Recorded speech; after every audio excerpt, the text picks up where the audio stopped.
Tu veux dire qu'on est dans un programme informatique? Est-ce vraiment si invraisemblable? Alors, rien de tout ça n'est réel? Qu'est-ce que le réel? Quelle est ta définition du réel?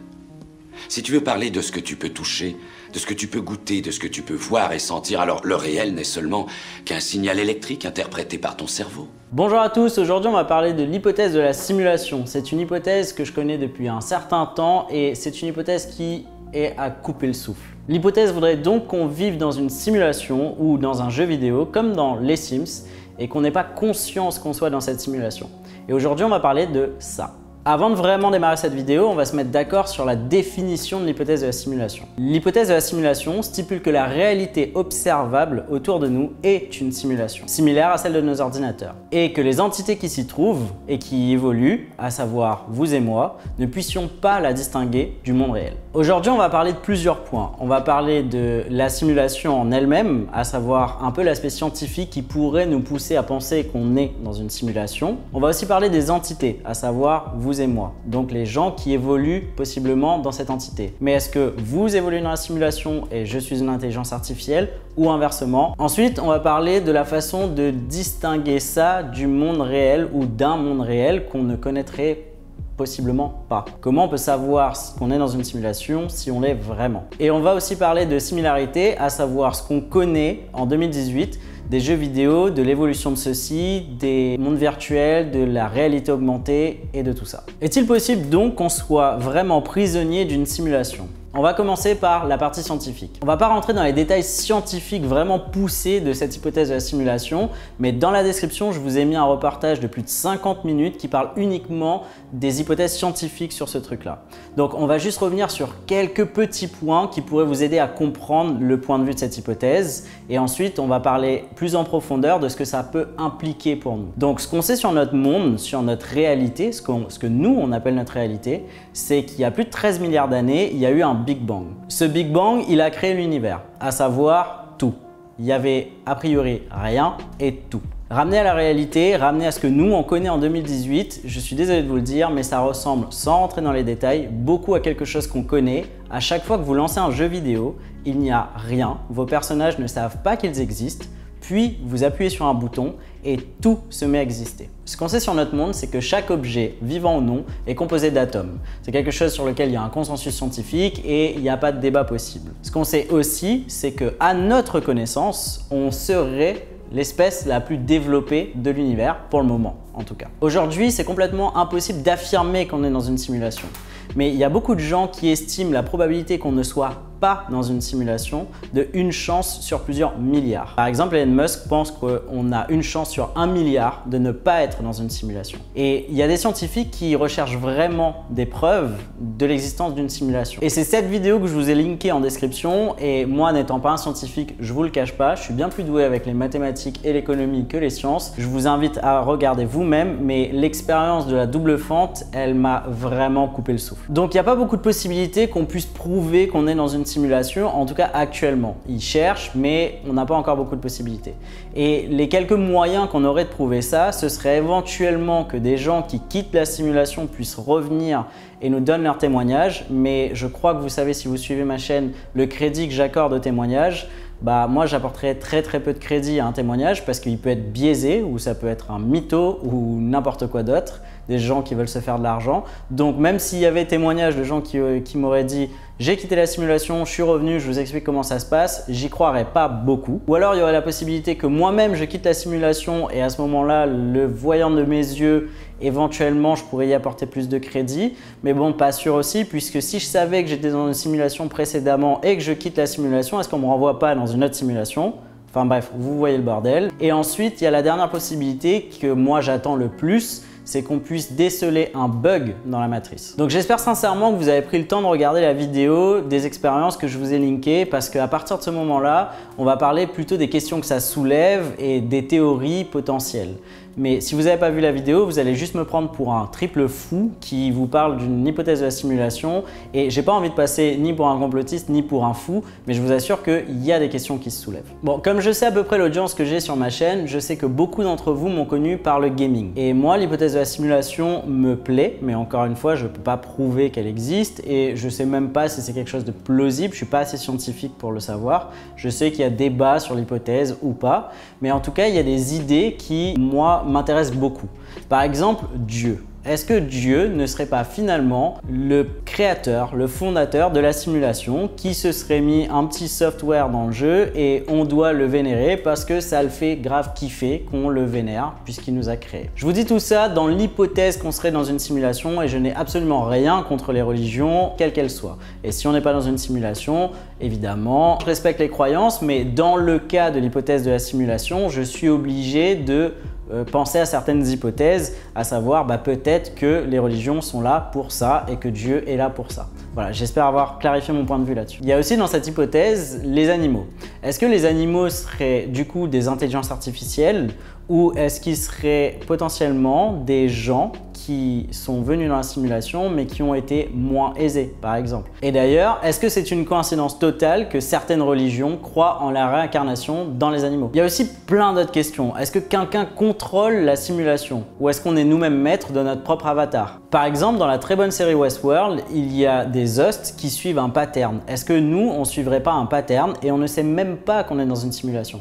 Est-ce que tout ce qu'on fait n'est pas prédéfini à l'avance comme la série dont je vous ai parlé, que je vous conseille d'ailleurs? Ensuite, il y a le principe de la vie et de la mort. Est-ce que le principe de la vie et de la mort comme on le connaît est la réalité? À savoir, je nais, je vis et je meurs? Ou est-ce que ce ne serait pas tout simplement une des parties de la simulation? Je nais, je vis, je meurs, je me resimule. Donc est-ce que la mort serait pas tout simplement une façon de soit quitter la simulation ou simplement d'être de nouveau projeté dans une simulation d'une façon différente? Par exemple dans une autre famille, dans une autre époque ou avec des caractéristiques de personnages différents. On a parlé un peu du Big Bang, mais comme vous le savez, dans chaque jeu vidéo, il y a des patchs. Est-ce que le Big Bang serait pas tout simplement la version 0.1 de la simulation qu'on connaît aujourd'hui? Donc je ne sais pas si c'est possible, mais quand on a découvert plein de choses dans le passé, on ne savait pas trop comment s'en servir et à quoi elles servaient. Si on était tombé sur de l'uranium il y a 2000 ans, je pense qu'on n'aurait pas pu faire des bombes atomiques par exemple. Et peut-être qu'avec les nouvelles règles du jeu, les nouveaux patchs, on découvre sans arrêt des nouvelles façons d'avancer plus vite, d'aller plus vite dans la technologie, de résoudre tout un tas de questions auxquelles on n'avait pas pensé avant. Il y a aussi la question du est-ce que quelqu'un a déjà réussi à sortir de la simulation? Et si oui, est-ce qu'ils peuvent nous observer? Donc on a parlé de la mort, mais il y a aussi possiblement des gens qui ont trouvé un glitch dans la matrice et qui sont déjà sortis sans mourir. On n'en sait rien en fait. Et est-ce que la mort fait vraiment sortir de la simulation ou est-ce que la mort est réelle et on meurt vraiment? C'est tout un tas de questions qui se soulèvent. Et moi, c'est ça que j'adore avec cette idée de la simulation, c'est que ça remet en cause beaucoup de choses que je croyais acquis. Donc, je ne suis pas un friand défenseur des trucs complotistes ou des trucs comme ça, mais j'aime beaucoup cette idée parce que ça me rapproche à mon univers geek qui est l'univers du jeu vidéo. Ensuite, il y a le pourquoi. Il y a toujours besoin de savoir pourquoi on fait quelque chose. Et ça, c'est très important. Et pourquoi on vivrait dans une simulation? Donc imaginons qu'on est dans une simulation et qu'il y a une réalité là dehors. Pourquoi il nous aurait projeté dans une simulation? Peut-être pour un gain d'énergie, peut-être qu'en nous endormant, donc notre vrai corps, et en nous faisant simuler, j'en sais rien, 1500 simulations, donc en gros vous avez 1500 fois la vie que vous connaissez là, ils vous mettent sous intraveineuse et vous utilisez peut-être 10% ou 5% de l'énergie que vous auriez demandé dans une vraie vie, avec de la consommation de nourriture, d'énergie ou quoi que ce soit. Il y a aussi peut-être des raisons médicales, peut-être que dans le monde futur ou dans le monde réel, je ne sais pas comment on peut appeler ça, l'humanité est grave en danger et du coup on nous plonge dans des simulations pour essayer de nous maintenir en vie. Il y a aussi peut-être une forme de torture ou une forme de rêve. Peut-être que certains d'entre vous ont payé cette simulation parce qu'ils étaient malheureux dans leur vie réelle ou peut-être justement que certains d'entre vous ont été plongés dans cette simulation parce que c'est leur punition.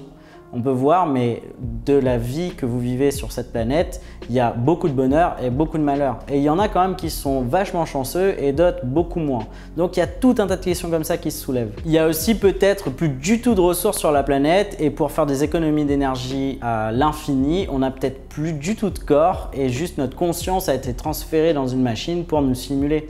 Et on n'existe peut-être quasiment plus, sauf à l'état de conscience, par exemple. Mais il y a beaucoup de questions et encore une fois, j'ai aucune réponse malheureusement. Donc moi, je vais vous parler des hypothèses que je préfère. C'est des hypothèses qui sont parfois personnelles, d'autres que j'ai trouvées sur des forums.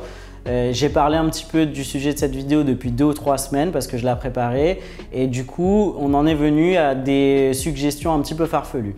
Mais imaginons qu'on est vraiment dans une simulation, que cette simulation soit un peu comme un jeu vidéo, un peu comme un World of Warcraft.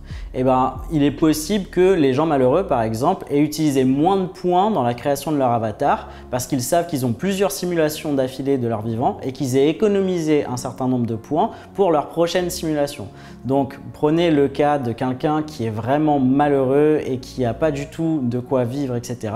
En fait, il est peut-être malheureux dans cette simulation, mais la prochaine simulation, il aura peut-être assez de points pour dire voilà, je suis Brad Pitt. Il y a toutes ces idées-là qui, en tant que geek, me passionnent en fait. Il y a aussi l'idée de est-ce que vous êtes une intelligence artificielle qui n'existait que dans ma simulation. Imaginons que je suis la seule conscience réelle de ma simulation et qu'en fait, tous les gens que je côtoie sont des intelligences artificielles. Ou imaginez juste l'inverse, que je sois une intelligence artificielle sans même le savoir de votre simulation. Vous qui regardez cette vidéo, il se pourrait que je sois une intelligence artificielle juste pour que votre simulation soit un petit peu plus agréable ou un petit peu moins agréable selon si vous aimez mes vidéos ou pas. Le but de cette vidéo, c'était pas du tout de répondre aux questions est-ce qu'on vit dans une simulation ou pas. Ma croyance est que on vit dans une simulation. Mais je ne suis pas du tout quelqu'un qui fonctionne sur les croyances, je suis quelqu'un qui fonctionne sur les faits. Donc quand on m'aura prouvé que c'est le cas, j'y croirai à 100%. En tout cas, je défendrai l'idée. Mais en attendant, c'est juste une petite idée, une croyance, comme certains croient au paranormal ou aux ovnis ou à quoi que ce soit. Donc moi, je trouve ça quand même assez passionnant. Mais ce que je voulais vraiment faire dans cette vidéo, c'est avoir le maximum de retours de si on est, imaginons 2 secondes, on est dans une simulation, mettez-moi vos idées les plus mind-blowing sur le fait qu'on soit dans une simulation. Par exemple, quand je vous ai parlé du système de points pour la création d'avatar ou du système de la mort ou du système du est-ce qu'on pourrait sortir de la simulation, moi j'aimerais bien avoir toutes vos idées dans les commentaires et en fait je vais essayer de piocher un petit peu là-dessus et on en parlera peut-être dans une prochaine vidéo parce que moi je trouve le sujet hyper passionnant. N'hésitez vraiment pas à mettre toutes vos idées. Par exemple, il y a des gens qui m'ont dit que le paranormal serait peut-être une preuve d'une collision entre plusieurs simulations ou bien le fait que des gens qui sont sortis de la simulation essaient de communiquer avec les gens qui y sont toujours, par exemple par un système informatique ou quoi que ce soit. Les gens qui ont des capacités physiques incroyables, est-ce qu'ils n'ont pas trouvé des glitches dans la matrice? Ou alors, par exemple, est-ce qu'on ne serait pas dans des instances? Imaginons que dans ma simulation, la réalité c'est qu'il n'y ait que 10 personnes qui existent vraiment et qu'en fait tout le reste soit des intelligences artificielles et qu'en fait potentiellement il y a d'autres instances dehors qui ont 10 habitants par exemple. Ou alors est-ce qu'on est tous sur la même instance, donc les 7 milliards, quasiment 7 milliards d'habitants, on est tous simulés dans la même instance. Combien il y a d'instances de simulation? Peut-être qu'en réalité, on est des centaines de milliards d'êtres humains plongés dans une bassine avec juste notre cerveau, notre conscience, peu importe, et qu'il y a plein d'instances un peu partout, d'où l'idée peut-être scientifique des multivers ou des choses comme ça. Donc n'hésitez pas, vraiment, mettez-moi toutes vos suggestions sur ce principe de simulation. Je voudrais finir cette vidéo par un dernier sujet qui est le fait qu'il y a vraiment des gens assez connus qui recherchent des preuves qu'on existe dans une simulation.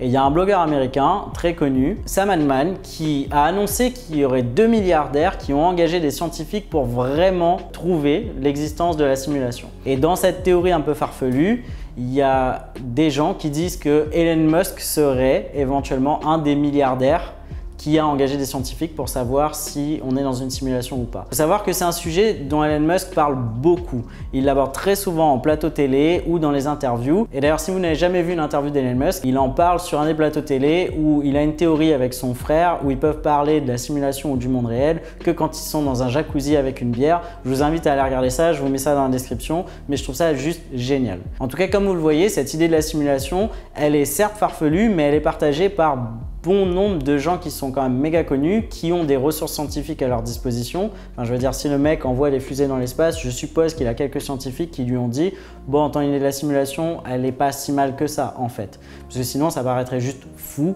Et donc, je pense qu'elle n'aurait pas du tout de crédit. Donc aujourd'hui, est-ce qu'on est dans une simulation ou pas? Je suis désolé, mais je ne peux pas le répondre dans cette vidéo. Mais personnellement, j'y crois. Rappelez-vous qu'il y a un peu plus de 40 ans, les jeux vidéo ont été inventés et qu'on jouait à nos tout premiers jeux vidéo, dont un des premiers était Pong. On envoyait une balle de ping-pong vers une autre petite barre et on se la renvoyait comme ça. Aujourd'hui, on est à peine en 2018 et on a des casques de réalité virtuelle, de réalité augmentée et tout un tas de choses comme ça. On aura bientôt des capteurs sensoriels, des capteurs à odeur, des capteurs à sensation. Donc ça me semble quand même vachement probable que dans 100 ans, en tout cas dans ce qu'on croit être notre réalité, on soit capable de simuler l'existence humaine.